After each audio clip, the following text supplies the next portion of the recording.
Are you originally from Walterboro? Where are you originally from? I am from Walterboro, born and raised. I grew up in Ruffin, but same Colony County. But yes, I'm from Walterboro. Okay. Wow. Ruffin. Ruffin. Hold on. You said Ruffin. Yeah. Now you just brought up my hometown. That's which part of Ruffin you from? I'm from Red Root. The double R. Yeah. Oh yeah, I'm from the country, y'all. Yeah. I'm sorry. No. Awesome. And what was your childhood like? Can you tell us a little bit about that? Oh yeah. Actually, when I was growing up, I was into singing. I used to have a great voice. I used to want to be a singer so bad.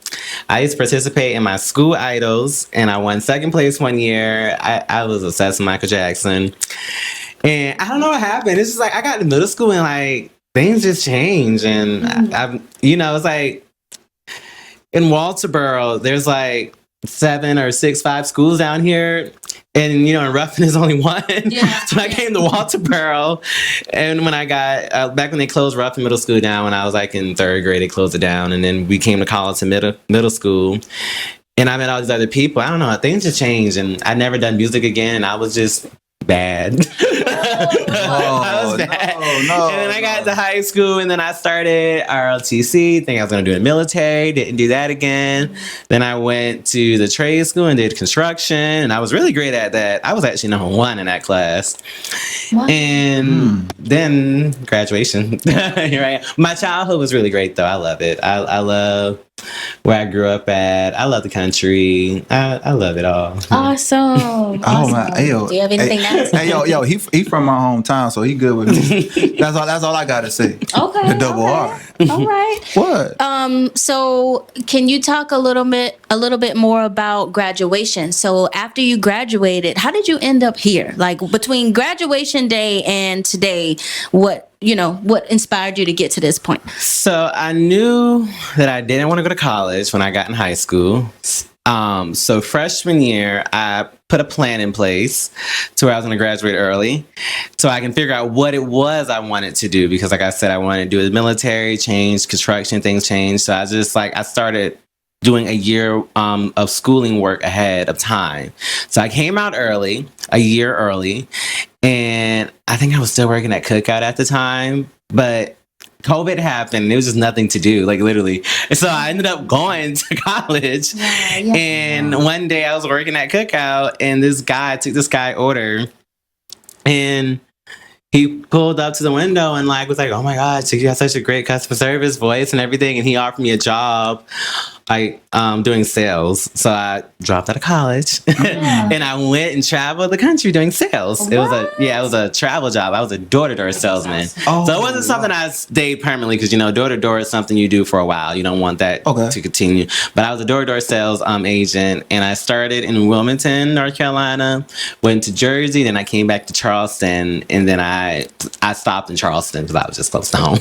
Wow. During that time when you was being a door-to-door salesman, what was you selling at that time? So the first company I worked for, I was selling pest control, and the second one I sold solar panels.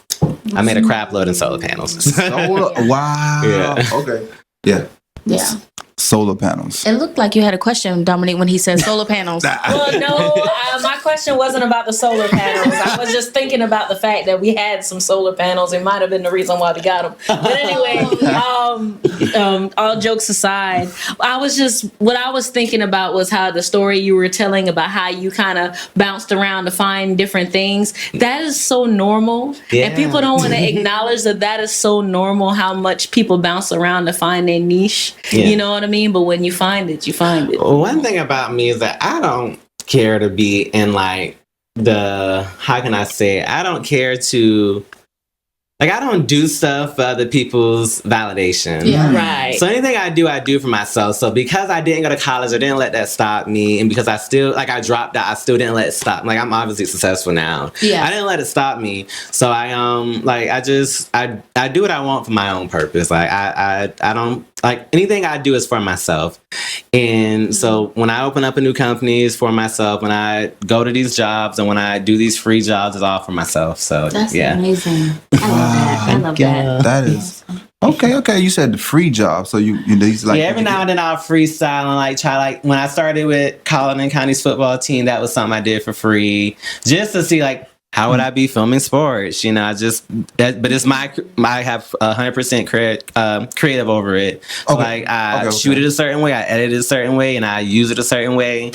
And you know, every now and then I do things like that just to like explore what else I can do.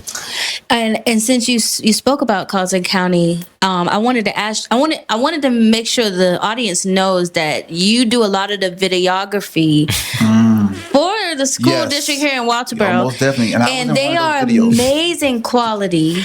And how did you get connected with the school district? So I did the football video like either 2 or 3 years ago. I can't remember. And then they asked me to come back after I did a video, and I came back, and then I ended up doing prom for them, and I ended up doing like a bunch of other jobs, and then the superintendent had asked me to film something for the district, and the next thing you know, I was doing something for Hendersonville, Forest Hills, and at the middle, then Colleton High. So I was, yeah. That's actually where I met you. Yeah. Well, I first saw you for the first time was coming through the high school. Yeah, And I'm like, I look stressed like 100% of the time. you are always busy. You know, this is a busy man, you guys. Now, tell me this. When was the first time you picked up the camera? Now you said you went and, you tried different careers and different jobs and you floated around. How did you land here with a camera? So when I came back from Jersey to Charleston, this is back, like probably 2021. I was working. So what happened was I ended up resigning for the company that I worked for in Jersey when I came home. Like, I just took a trip home to get my braces off, and something just told me don't go back. Like, I don't know what it was. It was like everything about the job was good, except the environment, like of the people that I work with. I just felt like they were intimidating because I was the youngest. I was 18 at the time, and they were all older. They all kind of have like a little careers going on ahead of themselves, and they just like they kept downing me. And I remember at first I was thinking about like leaving one day, and they was like, "Oh, you're gonna be a loser, and you can't do this, you can't do none of that stuff, and da da da." So I stayed with them, and not to throw anyone down, but none of them did well after I left. So I guess it's one of those things, like I said, I don't do it for other people's validation because I knew what I was doing wasn't working. So when I came home, I put my resume out, and I had like a crap load of jobs in Charleston asked to interview me. And I knew what I can offer at the time. So when I went there, I had like 4 interviews back to back. Well, I had like 10 of them that day, but I made it to 4 back to back. And I just told each one, I said, "Hey, I know what I can offer. Whoever's hired me first, I'll go and work for them." So I was like in my 4th interview, then the first guy that interviewed me called me and offered me the job. Yeah. So I went and, did the onboarding process and everything. And then, I was a door-to-door salesman, obviously, selling solar panels. And we are ranked out of the whole company with just like a crap load of offices across the United States. And they rank us. In that first week, I was ranked number 1. I stayed number 1 until I left. Wow. So that's how much money I was selling. Like, I'm talking like, obviously, it's a commission-based job. So I made like a crap load of money, but also like everybody got cuts in my check, like my manager, his district manager, everything. But I was making almost to what my manager was making with him getting a cut of everyone else's paycheck. So I financed my own self. So then I was just driving one day and I was in the car. I was like, I don't want to do this no more. I was just like, I don't want to do it no more. So I've met this lady, Jenna Light, and like some years before I even like graduated, she did my friend's senior pictures, and I don't know how I got connected with her. It was random. Like I just like when I was like, I don't know if she was looking for help or something, but like one day I just reached out to her. I was like, "Hey girl, I don't know if you remember me or not, but you took pictures of my friend or whatever." And so she needed some help, so I went to go help her. And then also at the time I was going to Faith, and they had an organization every year they do Speed the Light, which helps with water wells in other countries. And so I was doing photography like sessions where the money I made, like I gave half of it to that organization and I kept the other half for myself. And so I was doing that and I was working with Jenna a lot. And then like, I just think somebody asked me one time, like, hey, because Jenna couldn't do it and she offered me. And I was like, well, usually I'm with her. So I was like, I don't know. So I did a wedding on my own. Then obviously with the sales background, like you can just sit and like, if I can do like 10 weddings, I can make this much money. If I can do 50 weddings, I can make this much money. So I just did like a business mindset behind it. And I opened up my own company and but I had to train myself. Like I had to literally, only thing I had knew was what she known. And at the time, she didn't really know much about photography. It was kind of like she was winging with it because she's also self-made and self-taught. So it was like, I started and we just made trial and error as we went. And then the second year I ended up doing video, which was like I started from the ground again. So, because I didn't know anything about video. And yeah. Wow. So a self-taught photographer/videographer. I heard you say weddings. When you met the lady, she was doing weddings? Yeah, so she specialized in weddings. So I only did weddings with her. Okay. And every now and then I would shadow her on other sessions. But I did learn a lot from her. Like I learned how to interact with other people. Which I had already known with the sales background, but just in a different feel. Like people they're awkward when you're taking pictures. So I learned how to interact with other people, especially with people who aren't black. Because I was like, I don't be in a white person's face all day. So when I started, that was her clientele. It was just like a bunch of white people, and I was just like, okay. It's like I don't usually be there this long. So now I had to get comfortable with them and everything, and then so it was kind of like, I don't know how to explain. It was like, I don't know. Yeah. But, I've learned that from her, from working with other people, and then people like rich white people, learning how to work with them and stuff, and, just things like that. I have a question. This is, it's going to be a little controversial, but I want to ask, what are have you ever had to encounter any bad, encounters with the opposite race? Like, you coming to do their photos, and maybe they didn't know you were black, or maybe they did know, but they seem like they're treating you. When I first started, it was like that a lot, because a lot of the times, like you would be emailing them, and you never know. But no, because I think I have a personality that's kind of like I tell people like I don't really do a lot of advertisement for my company. I just said I sell it myself. Like my personality sells it myself.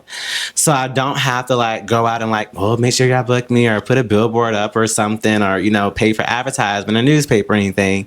It's just my personality. So when people come, they usually come for my personality and stuff.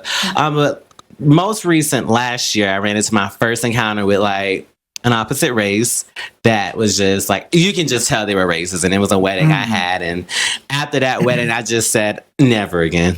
Was this in South Carolina? This is in South Carolina, and so after that I told myself, like I said, when I meet these people, like these brides that inquire, I make sure I have a long conversation with them, make sure we are on the same page here, there is no you do really great work, but my family, my dad's racist, if I know that, it's a no. It's a no-go. Because at the end of the day, I like to be in a safe environment. I like to feel welcome. And if I make you feel welcome, I expect the same thing back on the other hand. And if you don't make me feel welcome, I just walk away. And I'm at the point in my career where I can literally be at a wedding, and if I do not feel welcome, I will literally walk away. I will stop what I'm doing and leave. Have you had that happen, though? I was not at a wedding yet that has happened. Ooh. But that's also, it will not happen, because after that wedding I had last year where I had that encounter, all the people that I book now, they have to go through a whole process of just getting me to get to their wedding. I'm not going to just show up at a wedding where I don't know much about this person or their family. So you basically have a different type of onboarding process. Okay. You learn as you go. Hey, so yeah. I'm not going to lie. I have that same process with my rental cars. Cap. I had to change the whole onboard process because it was crazy in the beginning. People are mean. No matter how nice you are, people are mean. Yes. They say you can look at a person and and say and judge them, but you can't always just look at a person and say this is going to be a good person or not until you actually have a conversation. That was my problem. I used to be everything, everybody was good until that happened. I was just like, well, and I saw it coming like a little before the wedding happened. I saw it coming. I was just like, after the wedding, I even look at some people that I had known that like vendors. I was just like, if you know this, why didn't you tell me about that? So I can be a little prepared and something like that.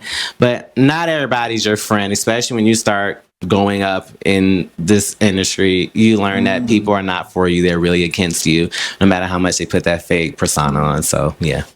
That seems to be that pretty much just seems to be for ambitious people everywhere, no matter what industry you're in. And you know what? I'm just listening to you, taking all in. For one, you being in sales, you have to be very ambitious and self-driven to be successful in sales. So if you can be a top dog in sales, you can literally be anything you set yourself to because of how many hurdles you have to jump through to be that successful. Like for people who don't understand sales, because I did sales too, like for example, he can confirm this. This is how much work this gentleman put in to be top dog.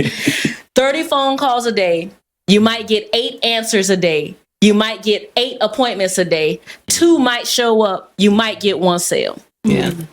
And it's tough because and especially with mine, because I was a door to door, so I had to physically be there. Yeah. So I'm there 8 hours a day in the sun, knocking on people's doors, talking to people, trying to make sure I don't talk to one person for too long and miss another person. So it was interesting, but I took it, and like I said, I'm a big planner. Like I plan my life ahead. So like right now I'm in 2026, right? But like I said, like I knew I didn't want to go to college, so I was like, I'm gonna plan to graduate early. So like, at least I got a year off the books of like where my friends are still in school. At least I'm figuring out what I want to do. So when they go to college, I at least have some motion going. When I obviously when I opened up my company, I wasn't nervous that it was going to fail because I had the sales background. I didn't need to hire anyone. I had the marketing background because it was also sales and marketing. So I had the marketing background. So if I needed to advertise a bigger way, I don't need to hire anyone. Like I have all this background. Like I have not paid anyone to do anything for me, like build my website, nothing, write contracts, nothing. I have not paid anyone. Like all that I had like background, and like I took random courses. Like I took a construction course when I was in high school, just in case things don't work out. At least I know something about construction, And so I plan ahead. I'm a big planner, so yeah. I want to circle back to what you've learned. I heard you touch on that you made some, this is what you've learned. You learned this from making this mistake one time. You're going to do this better this time. I want to ask you, what is some advice for a beginner photographer or videographer that you would give them? Whether it has to do with what's the good starter camera, or whether it's to do with, follow this, this process into starting your own, business. And some advice I would give to new photographers would literally be to just keep going. Like, don't stop. Like, I remember I was talking to one of my photographer friends, and like I had a lady reach out to me. She was like, I'm just starting my own company. And she was like, what she wanted to do as something I didn't specialize in. So I gave her contact to another person that I'm close with that specializes in that. She's like, yeah, she reached out to me, and she wanted to do all this stuff and wanted to know, when should she get a business license? When should she get a city license? When should she get this, And she was just like, you didn't even have clients. So literally it would just be starting, just do it. Just do it. Don't think about it. Just keep doing it till you get comfortable. And when you get comfortable, then, you start doing other stuff, I guess. But literally, I tell everybody that when they first start off, like, just pick up a camera and start shooting. It doesn't matter what camera you get. All cameras are the same. Some just have better quality. Some have worse quality. But they're all the same. They all do the same thing. So just pick up a camera, learn how to work that camera, then learn how to work on your personal skills, like communication skills, like things like that. Learn how to do that. Then once you get that done, then that's when you start investing into some education. Because, if you don't have a good communication skills, that's just going to work. Right. That's pretty dope. Well, I have a follow-up question on that. What's something you wish you knew before you picked up the camera?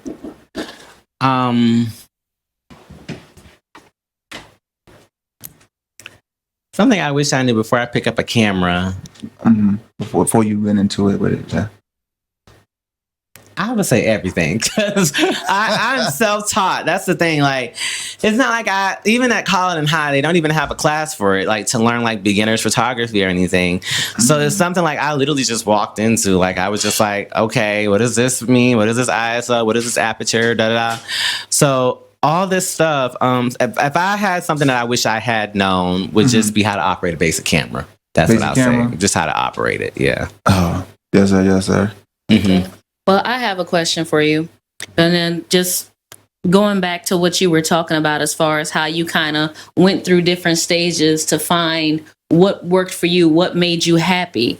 I know there are a lot of students who are in school right now who are not sure what they want to be, or they feel pressured to go to college or feel pressured to be certain things, and they're not really they haven't really found their niche to make them happy. From your point of view, what advice would you give to the students who haven't yet graduated, who are still trying to figure out who they want to be?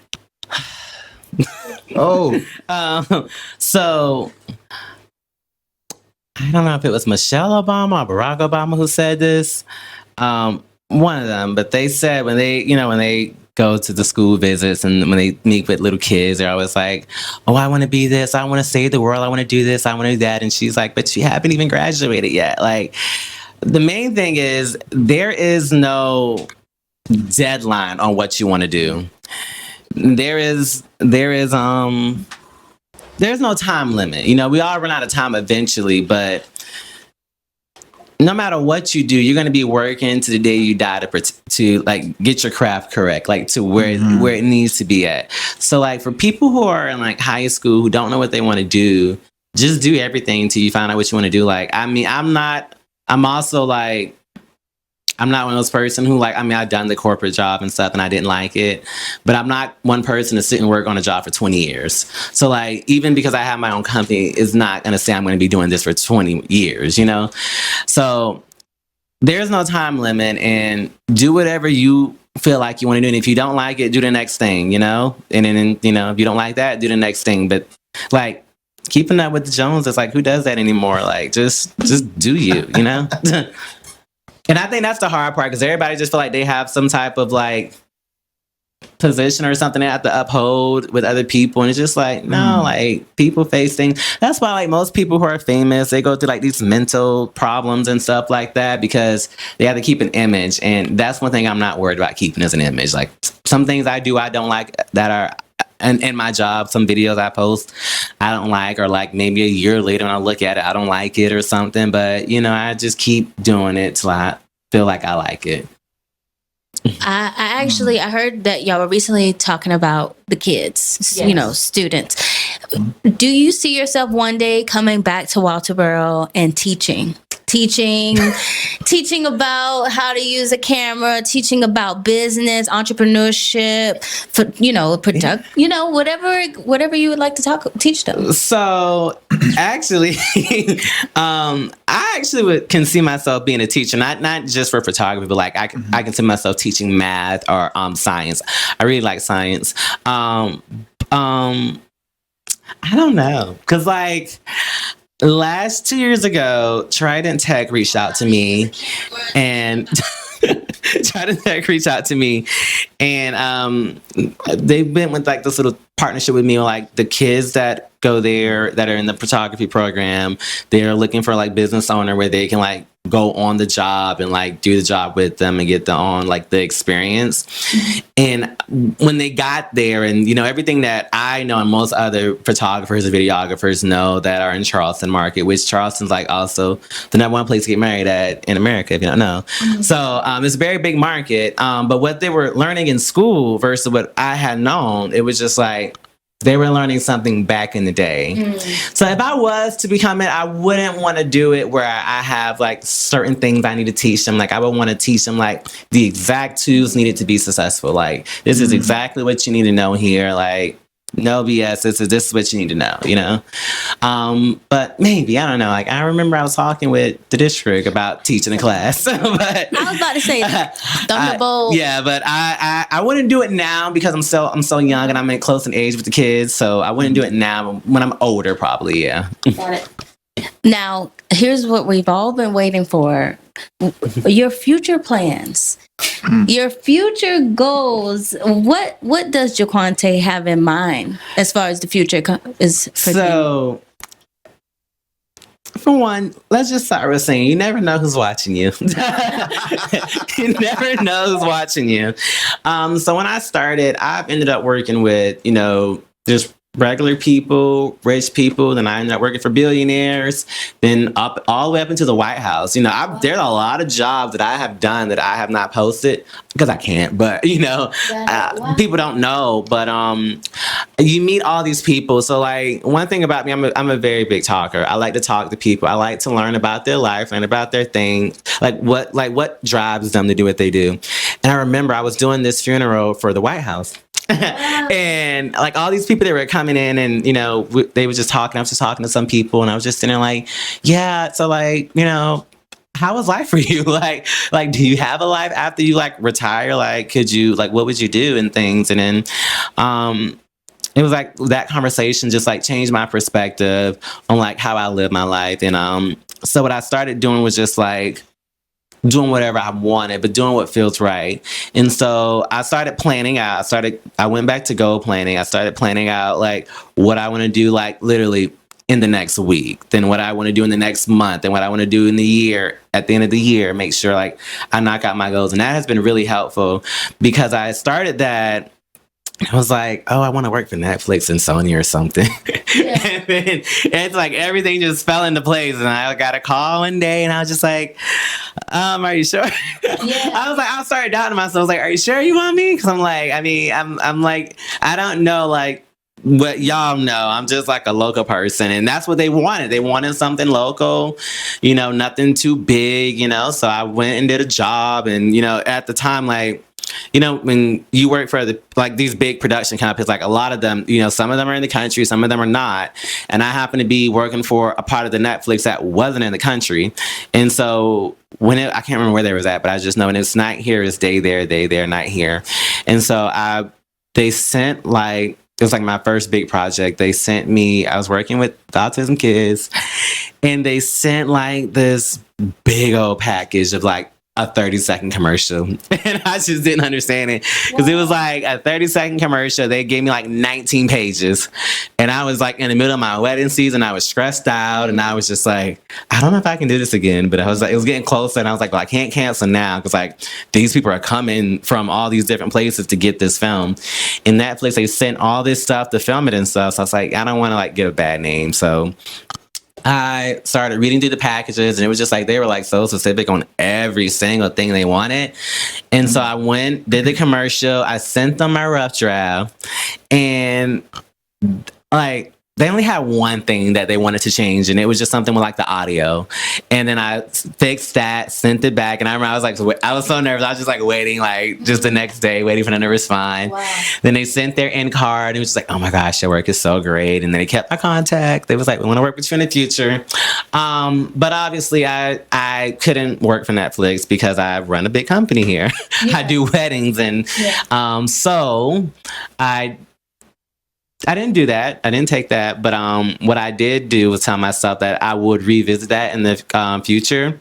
And so I have plans to do a production company, open up a production company. Mm-hmm. So that is my next venture in my company is with production. I want to create films, movies, and stuff. So I spoke with my team and I'm like, I'm going to start the writing process and we'll just figure out the rest as we go. Like hire some actors, hire audio people. If you need more camera people, hire them, all this stuff that we need to do. It's every day you're learning something new, and you have to learn something new every day in order to continue to like make yourself bigger than what you are. So that is my next plan. My next plan is production. I'm going into production, and I'm hoping by the end of this year I create my first film. So, yes. Do you have a genre for the film that you're thinking about? or theme? Or, I'm just saying. It really didn't dawn on me until they filmed Outer Banks in Charleston, because it was just like, I remember I was at the beach one day and they were filming and I was just like, I was like, just, out in the open. But I kind of got a glimpse of how the production worked and stuff like that. So, I had talked to a few people who film like local movies and stuff out in Charleston, and like, just like, I want to come on set one day, and I don't want to do anything. I just want to watch, but I want to come on set, see how y'all operate things and stuff like that. And, so I have done that, and I plan to use those people again in the future when I start my actual process. But as far as like a genre, I don't know what I'll write about yet. I don't know what it would be, but I don't know. I'm a big writer, so I can write all day. So I don't know what it would be yet. And every time you say I don't know, I look at you like, okay, you're a planner. Yeah, I'm a planner. I just can't see you saying I don't know, and you just talk about all that planning earlier. I'm like, I don't know. It's okay. It's also because It's okay not to know. Yeah, it is. Yeah, it's okay not to know, and that's the good thing about it, is because I don't rush myself. Like, if I don't know something, I'm gonna take my time, figure it out, unless I like have to know it at that moment. But if I don't know something, I take my time and I like figure it out. Like, I knew I want a production company, but there are other things that come with it. There are people, sounds, you need license for music and stuff and all that stuff. There's all that stuff that go into it. So like, before I just like start doing this here, I want to make sure all my ducks in a row here, so I don't have to circle back. And then, so I'm like, I don't know, but just know it happened. I do love that about you. Yeah. Your planning in this stage is really more of studying, learning, and preparing, and all those nitty gritty final details of when it's all said and done. Then okay, what do I want to do it about? Do the movie about? He's developing his plan and tackling it one bite at a time. Yeah. That's right. Yeah. That's right. I love that, and I love that, and I commend you for that. Thank you. And I'm so excited for what's to come for Jaquantae Film and Co. Thank you. She got me nervous. Now, I do want to say this before we end up closing. I want to say this. Every time I see you, you're smiling. I don't know if you've mastered, I don't know if the sales, like you've mastered this whole smiling thing. What is your secret to keeping a smile on your face? For someone who I struggle with keeping I'm a person who wears my emotions on my sleeve. If I'm hungry, you're gonna know it. If I'm sad, you're gonna know I'm sad. Honestly, a lot of people ask me that question, and my answer is different every time. For one, I have a lot to be thankful for. There's nothing that can really upset me, and if it can, then it just upsets me. But at the end of the day, you can die today. You can die tomorrow. I mean, that's how short your life is. Why live your life? I guess trying to. I don't know how to like word this, but essentially, like, I live my life every day happy. Something I don't like, something I try to make sure I don't walk into that environment. So like, if I know I'm going out somewhere and someone's going to be there I don't like, I won't go out in that environment, because you never know where that can lead to. And so with me smiling all the time, it's just, I don't know, it's just, I wake up and sometimes I'm just like, I got a business, I got a nice car, I got great friends, I got a good family, I got all this good stuff, and it's nothing to not smile about. Like, when I meet people who just have a mug on their face, I just be like, I was working at Chick-fil-A one time. Yeah. Some years ago, I was working at Chick-fil-A, and perfect for Chick-fil-A. I know, right? First of all, I know, right? Chick-fil-A. So I was working at Chick-fil-A, and one of my manager asked me, was like, "Why are you just happy all the time?" I'm like, "Why you? I never seen you mad." I was like, "Well, I do get mad, but I think when I'm mad, I think I still be laughing. I don't know, but I just, it's just like one of those things, like."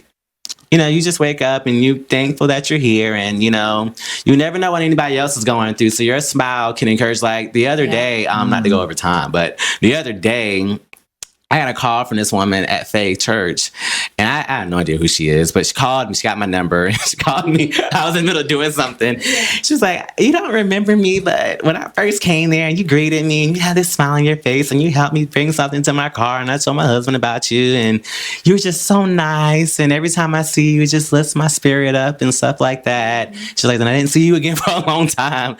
But I was like, and I told her, I was just like, it's just, I don't know, something in me, like, I don't know. It's like I wake up and I'm happy to like make someone else's day. Like, just going in a grocery store, somebody could be hurt, your smile can lift them up or anything. And I don't know. I don't know. It's like a gift, an unknown gift that I have, because and I have a perfect smile too. So now if I didn't have like great teeth or anything, I probably would not be teasing it all the time. So I do have a great teeth. Like I take my teeth serious. So you do have great teeth. But I am one of the people that you haven't, just made feel better. I had a busy day at the work in the office and here you go just coming in smiling and stuff. And I'm like, I remember when she saw me at the high school, I was just like, "What do you want to talk about?" I was like, "What do you want to talk about though?" I'm like, and even with the hustle and bustle of the career for you, you still took the time to. I was like, I'm always moving and I'm smiling as I'm going and doing it, and people just watching you.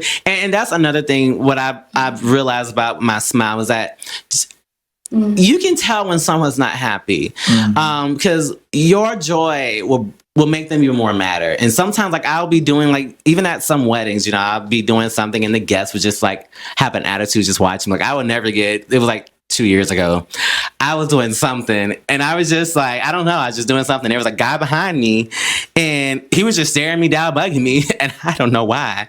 But I turned around, I looked at the kid at the time who was working for me, and he was staring at him. So I looked at him first, and then he saw that he was staring at the dude, and I looked at the dude, and the dude was just staring at me, and I was just like, wow. Like, what? But, you can just, like, sometimes people just don't understand. But, what is being mad going to do? What is it going to accomplish? Like, come on, what is it going to accomplish? One of the most uplifting things that I get from you is, like you said, you came from Red Root. Mm-hmm. You know what I mean?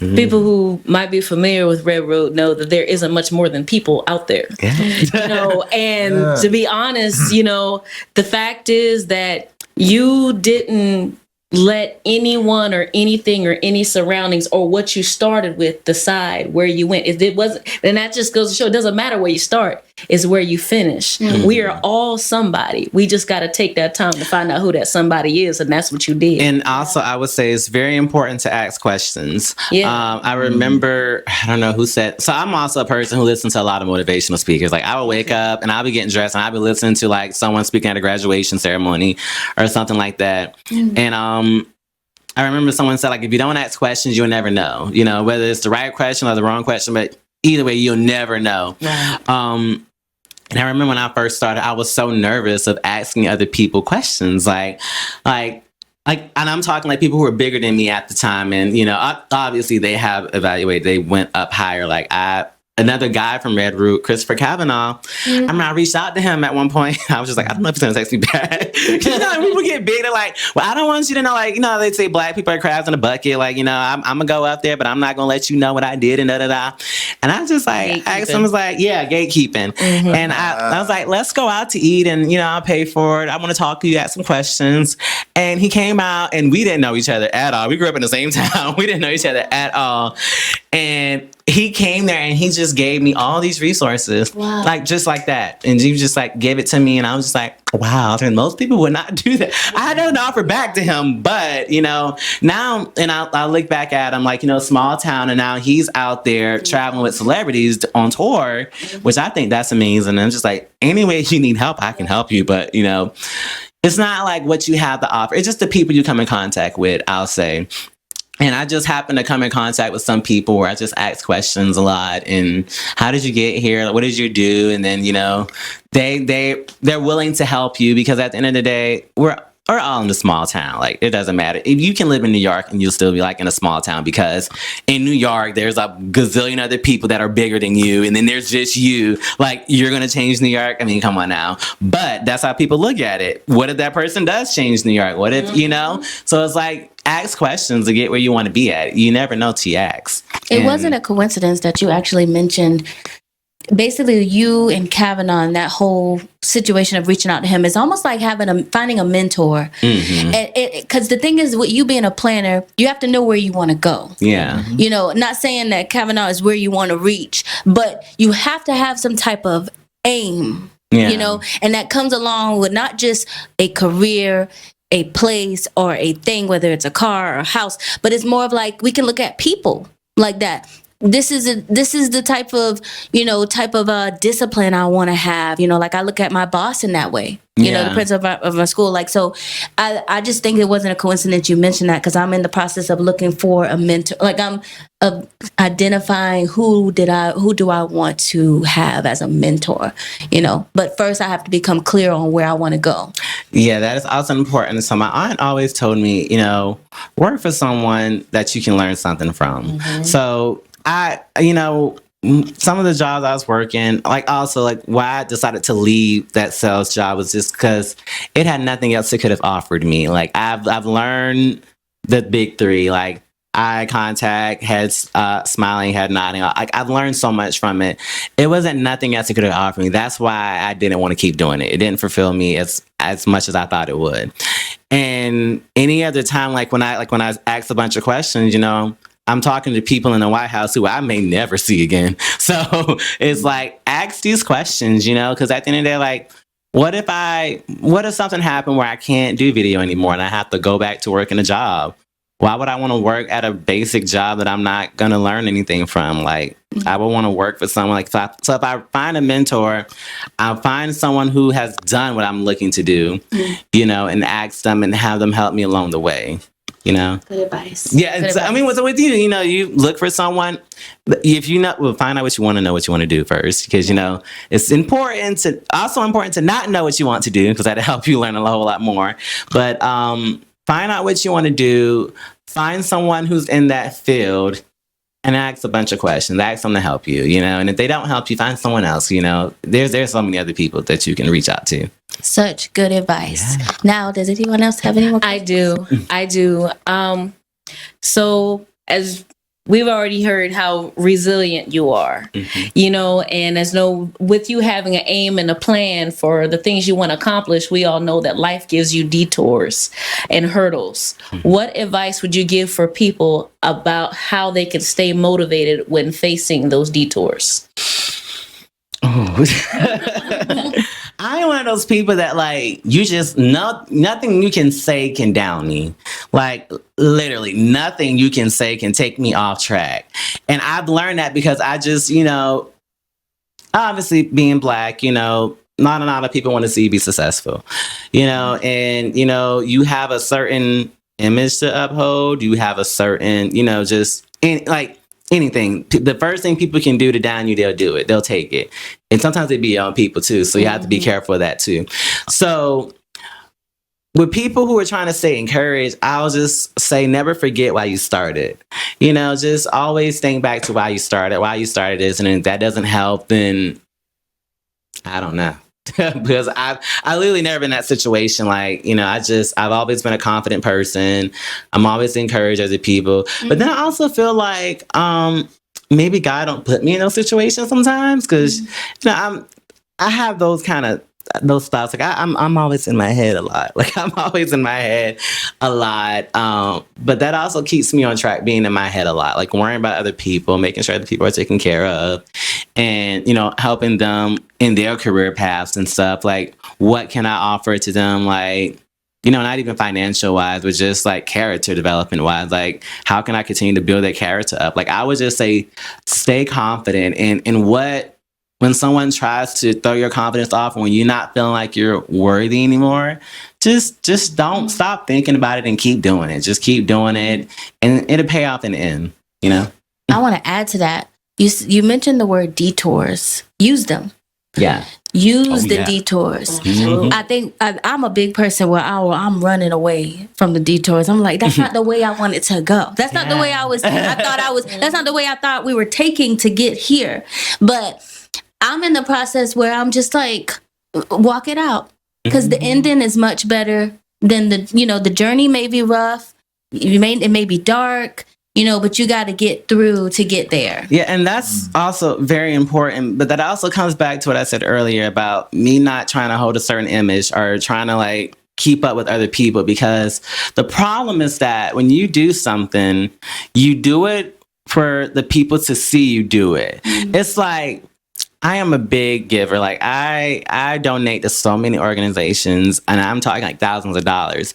But people would never know that because I don't tell people, because I just feel like what is like what difference of you knowing it versus you not knowing it? The difference of you knowing it would, you would just look at me like I'm a rich person, like, oh, he has so much money and things like that. So when you start doing stuff for yourself, and when you those detours come, like, nothing's wrong with starting over. And I think that's like the big problem with a lot of people. Nothing's wrong. Yeah, nothing's wrong with starting over. They take it as a failure. And let me tell y'all something, because there have been other businesses that I have opened that wasn't successful. When I opened up Jaquantae Photography, someone reached out to me, a company reached out to me back from my sales history, and they wanted me to do this credit card processing company with them. And they gave me they let me get in a partnership with them. They gave me a crap load of money to build offices and hire employees and do all this stuff for them. And at the time, I had opened up Jaquantae Photography, Film and Co, same thing. But I opened that up at the time, and I was managing the both. And I hired, and I went through all that process, and I was just like, I can't keep doing this. So I just stopped, and I, took some steps back, and I started over. And I'm just like, because I was trying to still like open up a new business, but also make sure I have money on the table to pay my bills at the same time. Then also, I'm young. Like, I opened my company up at 18 years old. So I'm super young. I don't have that mentality of like, start saving your money, put in a 401k, all that stuff. Like, no, I just have I'm making over $1,000 a week. I mean, that's a lot for me. Yeah. I never had that. But then I'm like, there's been a lot of times where I just had to start over. And I think when I had worked for Netflix, that was something I had to start over, because what happened was, after that job, I ended up taking training again. Some mentors, I reached out to some people in Charleston, and I hired a mentor, and she was training me, and then what she was teaching, I was just like, oh my gosh, I would have never known this. And then it helped me so much, because I started going back in my catalog of projects and started changing a lot of things that I was doing, and now I'm applying it to what I'm currently doing now. And it's not big things, it's really small things, but it's just the one thing you don't know that someone else is looking for to hire you. You know what I'm saying? So it's things like that. This has been amazing. Now, is there anything else that you want to say before we have to let you go? I do have a little motivation. Give it to us. Back when I was some years ago, when I was crazy, I was in a mental home.